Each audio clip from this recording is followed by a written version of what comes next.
Bonjour, on note Mn1 de R, l'ensemble des matrices à une colonne. C'est aussi l'espace vectoriel R à la puissance n. Et Mnr, c'est l'ensemble des matrices carrées d'ordre n à coefficient réel. On considère les deux normes suivantes. Norme infinie d'un vecteur x de Mn1 de R. C'est le maximum de la valeur absolue des xk, où les xk ici c'est les coordonnées de x. Et la norme d'une matrice M, c'est égal à n fois le maximum des valeurs absolues des MIJ, où les MIJ c'est les coefficients de la matrice M. Première question, on demande de montrer que pour tout vecteur x, pour toute matrice M, on a l'inégalité norme infinie du vecteur Mx est inférieure ou égale à la norme de la matrice M fois la norme infinie du vecteur x. Deuxièmement, on considère M un sous-espace vectoriel de Mn de R de dimension D supérieure ou égale à 1 et on considère une base de ce sous-espace vectoriel donnée par les matrices B1 jusqu'à BD. Question A, on définit une norme n sur cet espace vectoriel en posant nm est égal le maximum des valeurs absolues de xk, où xk c'est les coordonnées de la matrice M dans la base bêta. Dans la question B, on demande de justifier que les deux normes matricielles définies sur le sous-espace vectoriel M sont équivalentes. Dans la question C, on donne une suite de matrices du sous-espace vectoriel M, où chaque matrice se décompose suivant la base bêta, avec les coordonnées xp de k. On demande de montrer l'équivalence suivante. La suite de matrices converge vers 0, si et seulement si chaque suite réelle de ces coordonnées converge vers 0.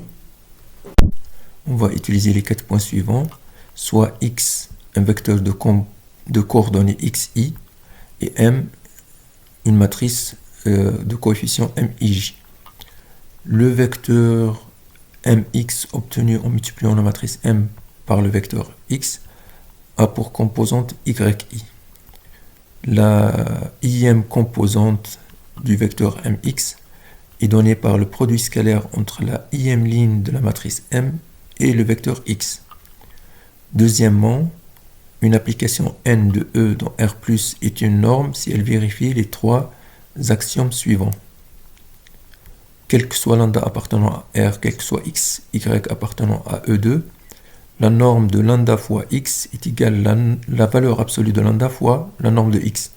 Ça, c'est l'homogénéité. La norme de x plus y est inférieure ou égale à la norme de x plus la norme de y. Ça, c'est l'inégalité triangulaire. Et norme de x égale à 0, si seulement si x égale à 0, ça c'est la séparation. Troisièmement, n et n' sont des normes équivalentes, si seulement si il existe a et b strictement positifs, tel que quel que soit x appartenant à E, on a l'inégalité suivante. A fois n' de x est inférieur ou égal à n de x, est inférieur ou égal à b fois n' de x. Quatrièmement, en dimension finie, toutes les normes sont équivalentes. Première question, on veut établir l'inégalité suivante. Norme infinie du vecteur mx est inférieure ou égale à la norme de la matrice M fois la norme infinie du vecteur x. On pose x, le vecteur colonne de coordonnées xi, et y, le vecteur obtenu en multipliant la matrice M par le vecteur x. yi, c'est les coordonnées du vecteur y. Chaque yi est donné par la formule somme des mij, xj, j allant de 1 jusqu'à n.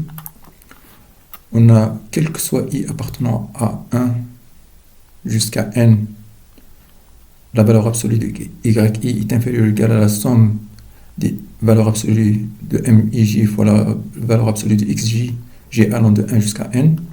Ici, on a appliqué l'inégalité triangulaire Et on a appliqué aussi le fait que la valeur absolue du produit est égale au produit de valeur absolue. Chaque xj ici est par définition inférieur à la norme infinie de x, puisque la norme infinie de x est le maximum des coordonnées de x. On peut faire sortir norme infinie de x du signe somme. On a valeur absolue de mij est inférieur ou égal au max des valeurs absolues de mij. Et le max des valeurs absolues de mij, c'est égal à la norme de m sur n. Et donc cette somme-là égale à la norme de m. Donc on a obtenu valeur absolue de yi est inférieur ou égal à la norme de m fois la norme infinie de x. Et ceci est vrai pour tout i appartenant à 1 jusqu'à n. En passant au maximum, donc maximum des yi, c'est par définition norme infinie de y, et donc inférieur à la norme de m fois la norme infinie de x, y étant égal à mx, on a la norme infinie du vecteur mx est inférieur ou égal à la norme de la matrice m fois la norme infinie du vecteur x. Question 2a, on a l'application n définie sur le sous-espace vectoriel M à valeur dans R+, et la matrice M qui a pour coordonnées xk dans la base bêta. N de M, c'est le maximum de xk, k allant de 1 jusqu'à d.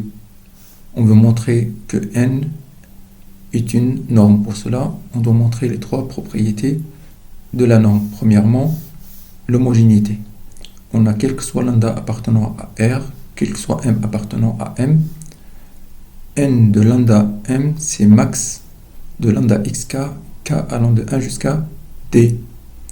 On fait sortir la valeur absolue de lambda.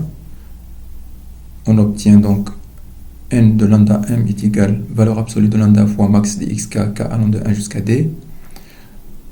Et ça, c'est la norme de M. Donc, on a obtenu N de lambda M est égal valeur absolue de lambda fois N de M.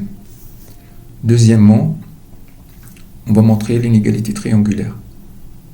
Soit M et M' des matrices de M, avec xk, c'est les coordonnées de M dans la base bêta, et x'k, c'est les coordonnées de M' dans la base bêta ici. On applique l'inégalité triangulaire de la valeur absolue. La valeur absolue de xk plus xk' est inférieure ou égale à la valeur absolue de xk plus la valeur absolue de x'k. Et donc, valeur absolue de xk, c'est inférieur au maximum de xk.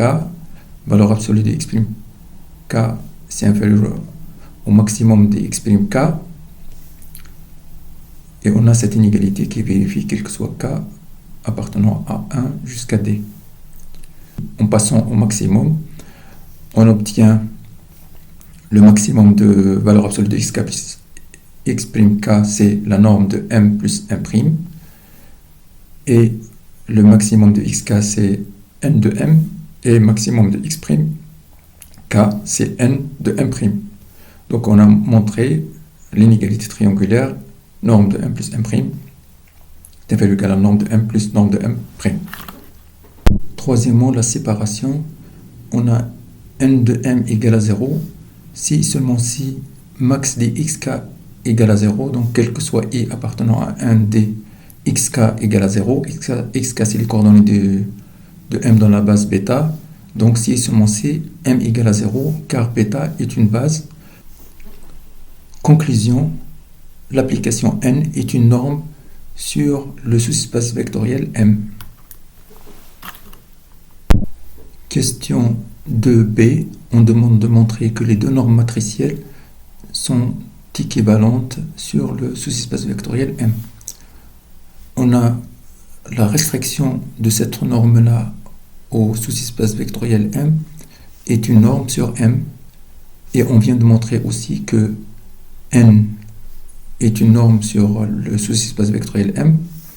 Comme M est de dimension finie, les deux normes sont équivalentes, et donc on applique la propriété de deux normes équivalentes. Donc il existe A et B strictement positifs, tels que quel que soit M appartenant au sous-espace vectoriel M, on a l'inégalité suivante. A fois norme de M est inférieur ou égal à N de M est inférieur ou égal à B fois norme de M. Question 2C. L'espace M étant de dimension finie, la suite de matrices MP est convergente vers 0, c'est équivalent à ce que la suite des normes des matrices MP qui convergent vers 0 dans R. Si et seulement si le maximum des coordonnées converge vers 0, c'est-à-dire si et seulement si les D suites réelles XPK convergent vers 0.